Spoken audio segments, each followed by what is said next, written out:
He's saying if we never take that leap of faith, if we never start to follow what we want to do, what we love to do, and align with who we really are, then we will never know.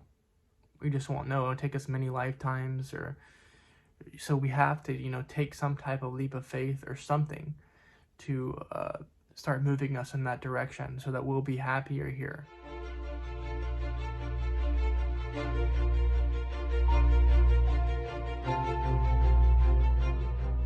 Hello everyone, I have Jesus here with me today, and we are going to be talking about, having alignment with who you truly are, how to align with who you are, your true essence, and how that extrapolates into your life.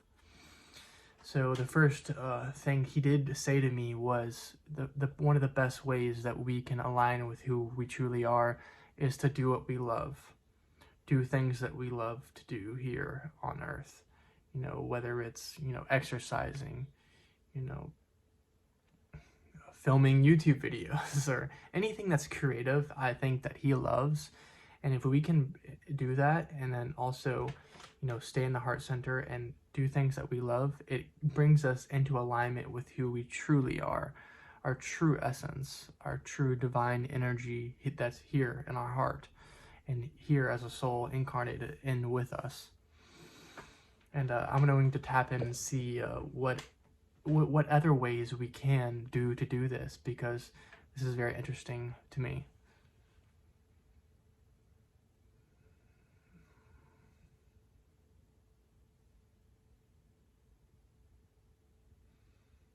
He's saying anything that moves us into alignment, whether it's laughing or loving others or loving ourselves or smiling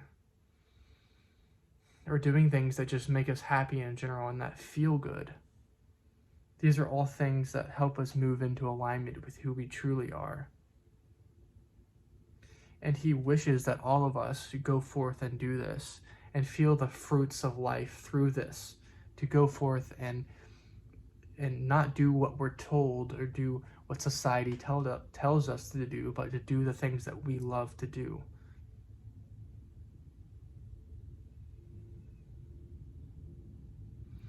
He's also saying that with the internet nowadays, we can, do things that we love to do, but also make money while doing these things. And he's so happy. He is just overjoyed by this. That many of us can, make money at what we love to do. Because he's saying in the past, and many of his lifetimes as well, and in the past here on Earth, we had not had that luxury to do so. We've had to found joy in things that we may not have, really liked to do all that much. We had to find the best moments that we had in the day, whether it's, cutting down trees or in a blacksmith or something like that. Anything, you have to, find the joy in it, but even though you didn't really like doing it all that much. But he's saying now times have changed. Now the energy has changed here on Earth. Now there's more opportunity for many of us that are more sensitive here on Earth. That's why so many of us are incarnating here on Earth, because we know that at this time we can do things that we love to do. And it's not just about, hard work, perseverance, and suffering and all this stuff. It's not fun.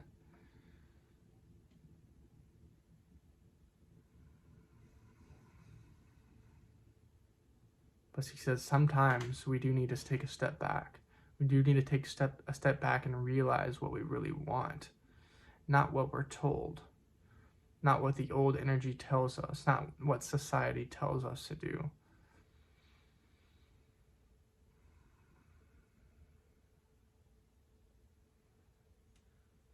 He's saying, how are you supposed to find who you really are, and how are you supposed to find what you love to do, and how are you supposed to really ultimately love yourself if you're doing something for others all the time? say you're doing your career, or you're going to college, or some things that you just really don't like to do, and those are just moving you out of alignment constantly with who you really are.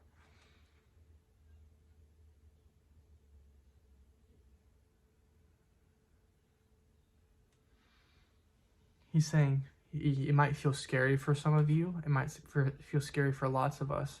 It was very scary for me as well.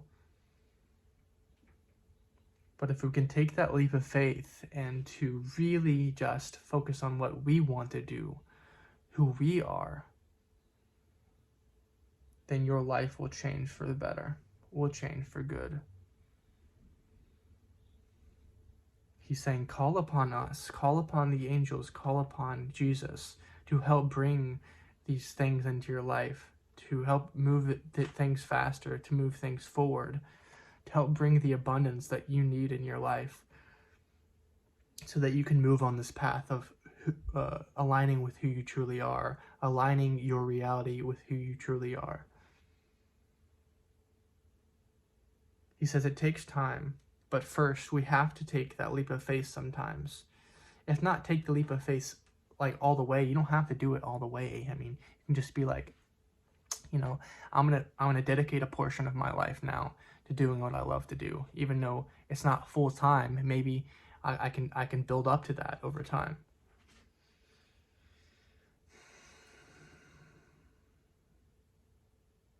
He's saying if we never take that leap of faith, if we never start to follow what we want to do, what we love to do, and align with who we really are, then we will never know.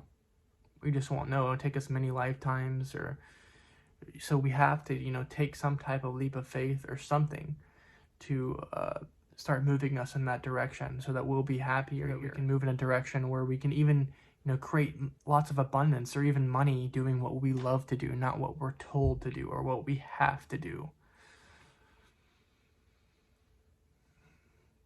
He's saying many of us are realizing this through this pandemic and through a lot of these things that are happening here on earth, is that we don't want to be a slave, a wage slave, or a slave to society anymore. We want to step up and do what we want to do. Because it's not fair, you know, like where the old paradigm has led us in the past.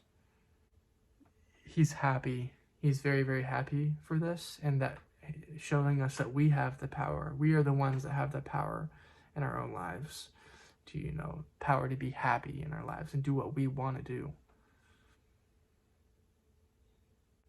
He's saying rather than bucking up against the current and doing what we have to do all the time, or doing what other people are telling us to do, just feel what it feels in the heart. Does it feel right? Does it feel right to you, what you're doing at the moment? Do you want to do something that feels really good? It feels really good for you. You're just in love with what you're doing. And I'm not saying you have to be in love with what you're doing all the time or anything like that, and these cliches, but you know, being, you know, in a space where you can be more of yourself is a beautiful thing. You don't have to, you know, follow this, you know, old chain and old way of doing things and stuff like that. He's saying ultimately, if you find something that you like to do, or what you love to do, that moves you in alignment all the time, things will be brought into your life, and they will help you do this. They will help you bring things into your life. If you love doing something and it helps keep you in alignment, the universe is gonna, you know, get working in your favor. He's saying don't underestimate the power of the universe. We can make many things happen on the other side behind the scenes. Things in your life will happen like miracles, basically.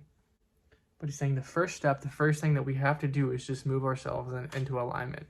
And once we practice that stillness, moving into alignment, then we can take action steps after that. So once we practice that, staying in alignment with who we really are, being in the stillness, loving ourselves, loving who we are, doing things that we love to do, then in the end, we can make those action steps. But first, we have to practice these things.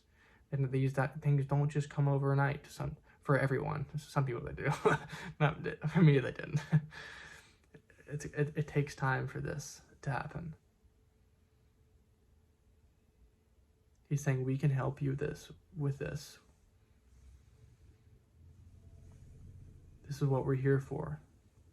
The Ascended Masters, the angels. And once you decide to make those steps forth, whether it takes years or, like, I don't know, even longer, once you decide to take those steps forth, and once you feel ready, then we are here for you. We are here to help support you on the other side. We are here to help keep you in the flow of things, in the flow of energy, in alignment with who you are, because it's all about alignment. It's all energy. He's kind of leaving us with one last thing, and just being present with who we are is one great thing that we can practice over time. And that's everything that he has to say, and he's just kind of like bowing like this, and he loves all of you very much. I know that, and everyone, have a great day. This was fun channeling this.